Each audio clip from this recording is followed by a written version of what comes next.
bring you some breaking news that we're just getting in our studio. Devolution Principal Secretary Peter Mangiti has decided to step aside.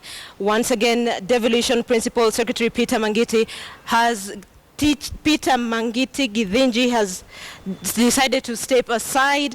What we understand, right? Actually, that is the Director General National Youth Service, Dr. Nelson Githinji, has decided to step aside. Excuse me, that is not the Principal Secretary for Devolution. But once again, breaking news that are just getting into our studio. It is there at the bottom end of your screen. The NYS Director General, Dr. Nelson Githinji, that is of the National Youth Service, has decided to step aside. He says today sections of the media have reported that the Director of Public Prosecutions, that Keriako Tobiko, recommended that I be charged with misdemeanor of obstructing my deputy, Aden Gedon Harake, from performing his duties. He goes on to say, it is with a clear conscience that I decide to respect the rule of law and our constitution, and with my abiding faith in our judicial system, I have decided to step aside as the Director General of National Youth Service.